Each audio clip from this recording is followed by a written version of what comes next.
How do you choose between love and loyalty? My world was turned upside down when I fell in love with my sworn enemy's daughter, and it changed everything. I never thought love would find me in the middle of a battlefield. Not the kind with swords and shields, but one of whispers, manipulation, and cold calculated moves. My family has always been at war with the Leonards, a rivalry so old it feels like it's etched into my DNA. Growing up, I was taught one thing: trust no one, especially them. The feud started long before I was born, rooted in betrayal and greed. Our families were once business partners, building an empire together. But ambition turned partnership into hatred, and what should have been a legacy of unity became a vicious competition to destroy one another. My father raised me to see the Leonards as enemies. Their name was spoken like a curse in my house, their successes treated as our failures.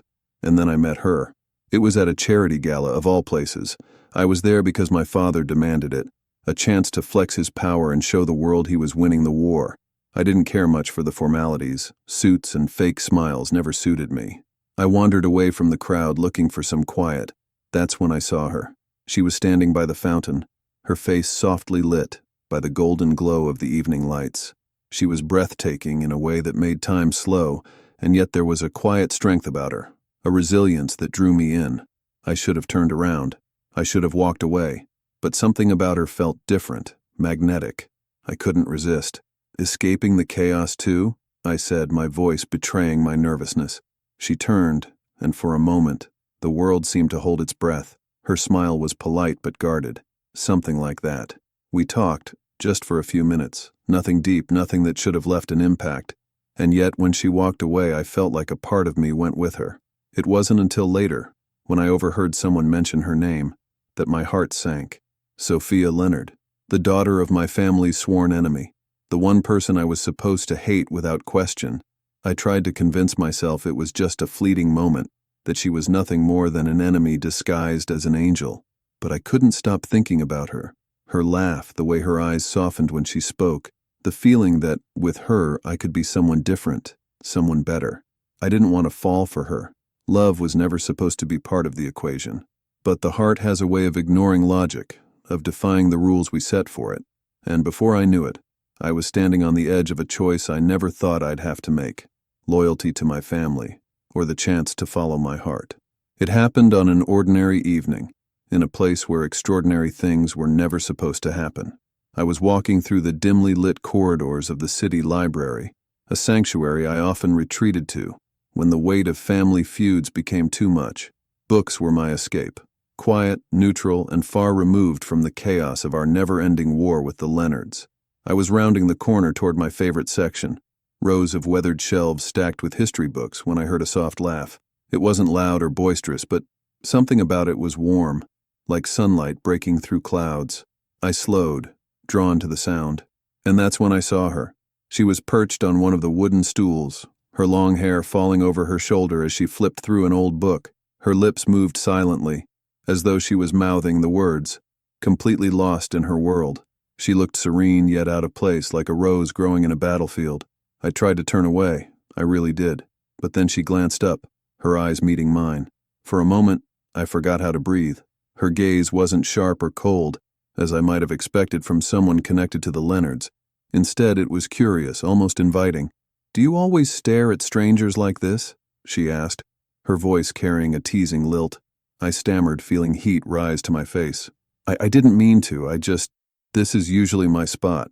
Her smile widened and she tapped the book in her lap. "Then I suppose I'm intruding. Should I leave?" I shook my head quickly. No, stay. It's fine." I had no idea who she was yet, but I knew I didn't want her to leave. We ended up talking about books, of all things. She had a passion for old poetry, while I preferred historical accounts. Our conversation flowed effortlessly, as though we were old friends instead of strangers meeting for the first time. Then, as she tucked a strand of hair behind her ear, she casually said, "I'm Sophia, by the way. Sophia Leonard." Her last name hit me like a thunderclap. Leonard. My father's voice echoed in my mind, reminding me of all the ways we'd been wronged by their family. But now, sitting across from me, Sophia didn't look like an enemy. She looked human. "Are you okay?" she asked, Her brows furrowed slightly. I forced a smile and nodded. Yeah, I'm fine. Just surprised, that's all. Sophia Leonard. She was forbidden, untouchable, a living reminder of everything my family despised, and yet the spark in her eyes made it hard to see her as anything but extraordinary. When we parted that evening, I promised myself it was a one-time encounter, but as I walked away, I couldn't shake the feeling that I'd just crossed an invisible line, one that could never be uncrossed. My heart was whispering things my mind wasn't ready to hear. I wanted to see her again. It began with stolen moments, brief encounters where the world seemed to fade away, leaving just the two of us. We didn't plan for it to happen, but once it started, stopping felt impossible. Late at night, when the city was draped in silence and shadows, we would meet by the old bridge on the outskirts of town. It was our sanctuary, hidden from prying eyes and the weight of our surnames. "Do you ever wish you could just disappear?" Sophia asked one night, her voice barely louder than the river's gentle hum below. She leaned against me, her head resting on my shoulder. "Every day," I admitted, my fingers brushing hers. "But if I disappeared, I wouldn't have found you." Those nights were filled with unspoken promises and whispered dreams. We talked about everything: her love for painting, my passion for writing, the futures we wished we could have but knew we'd never be allowed. With her, I could let down the walls that years of rivalry had built. She wasn't the daughter of my enemy in those moments. She was just Sophia, but the thrill of being together was always tinged with fear. Every meeting carried the risk of exposure. I couldn't shake the paranoia that someone, somewhere, was watching. We took precautions: no texts, no phone calls, nothing that could leave a trace. Yet, there was always a sense that time was slipping away, that the fragile bubble we'd created would soon burst. Once, as we parted ways after another midnight rendezvous, she grabbed my hand and pulled me back. "Wait, what if we just told them, stopped hiding?" Her eyes searched mine, desperate for a solution. But the answer was clear. "Sophia, they'd tear us apart before we could finish the sentence. You know that." She sighed, her grip loosening. "I hate this." "I know," I said, squeezing her hand. "But this is all we have, for now." Despite our best efforts, cracks began to show. My mother found paint smudges on my jacket one morning, Sophia's signature cobalt blue, and questioned me relentlessly. "Who were you with?" she demanded. I brushed it off, claiming I'd bumped into an artist in the market. She didn't believe me, but I managed to deflect for the time being. On her side, Sophia's brother Daniel noticed how distracted she'd become. "You're always sneaking off," he accused one evening. "What are you hiding?" "Nothing," she lied. But the tension was clear. We were running out of places to hide. The secret that had brought us closer was slowly unraveling the safety we thought we'd created. Each encounter felt riskier, each goodbye more desperate. Despite the mounting danger, we couldn't stop. Love has a way of defying logic, of making you reckless and hopeful in equal measure. But deep down, we both knew the truth. Secrets have a way of coming to light, and when ours did, the fallout would be catastrophic. It was bound to happen. Secrets can only stay buried for so long, and ours was no different. One night, after weeks of stolen moments and quiet promises, our world came crashing down. I should have known something was wrong when I arrived home late that evening. My father was waiting in the study, his face cast in shadows. His voice was calm, too calm, when he said, "Sit down." "What's this about?"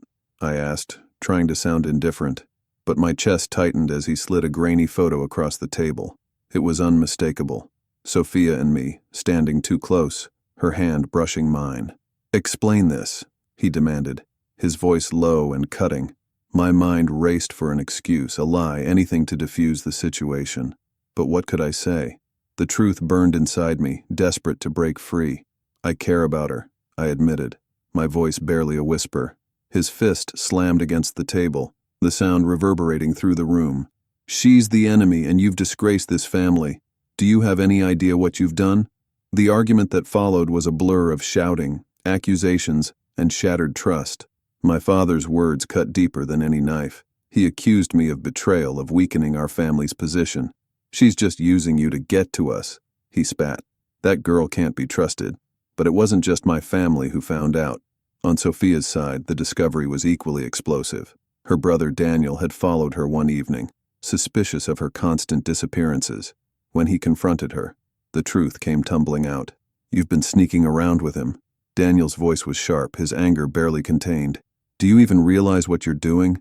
Dad will destroy him, and you if he has to. Sophia tried to explain, to defend what we had, but Daniel stormed off, his silence more threatening than words. When her father found out, it was worse than she had feared. He forbade her from seeing me, warning that if she defied him, she would no longer be his daughter. We met one final time after the fallout, both of us raw with the weight of our family's anger. The bridge, once our sanctuary, now felt like a battleground. They'll never let us be together, she said, her voice breaking. My father, he's already threatening to ruin your family. I don't care, I said, grabbing her hands. We'll leave, Sophia. We'll go somewhere they can't touch us. She pulled her hands away, tears streaming down her face. You don't understand. It's not just about us anymore. If I stay with you, it'll destroy everything. Her words crushed me. So, you're choosing them? I'm choosing to survive, she whispered. I'm sorry. And just like that, she was gone, leaving me standing alone in the cold night air. The betrayal wasn't hers entirely. It was the weight of generations, the hate that ran deeper than love could heal. But as I watched her walk away, I couldn't help but wonder if love, no matter how forbidden, could ever truly be defeated. It all came to a head on the night of the annual town gala, a grand event both our families attended every year, not for the joy of it but to outshine one another. Tensions were always high, but this year the stakes were different. This year the enemy wasn't across the room. She was standing beside me and everyone knew it. Sophia and I had decided to attend together, despite the warnings, despite the risks. They'll have to face the truth eventually, she had said earlier that day, her voice steady with determination. I wasn't so sure, but when she reached for my hand and looked at me like I was the only thing that mattered, I couldn't say no. As we entered the grand ballroom, the effect was immediate. Conversation stopped mid-sentence, all eyes turned toward us. Whispers, gasps, and sharp glares followed in our wake. My father's face turned red with fury, and across the room, Sophia's father froze, his wine glass shattering in his grip. The air was electric, charged with the weight of decades of hate and betrayal. It wasn't long before chaos erupted. How dare you disgrace this family? My father thundered, storming toward me. His voice boomed loud enough to silence the string quartet. After everything I've taught you, after all they've done to us, this is how you repay me? Sophia's father wasn't far behind, his expression venomous. You, he spat, pointing a shaking finger at her. You think you can defy me for him? Have you lost your mind? Do you know what this means? Sophia stepped forward, her voice trembling but fierce. It means I'm done letting hate control my life. It means I'm choosing love, even if it means losing everything. Her words hung in the air like a challenge, daring anyone to contradict her.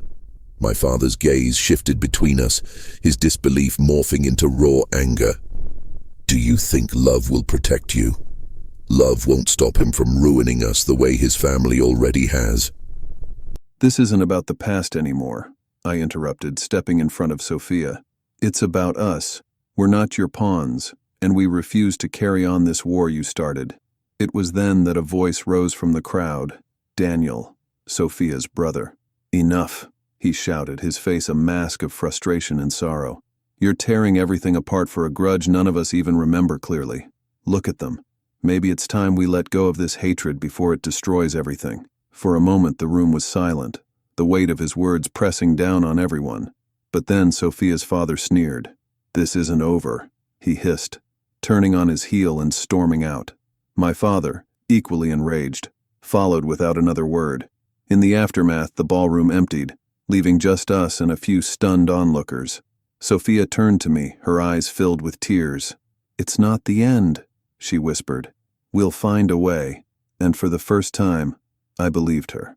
The days after the gala were quiet, but not in the way peace feels.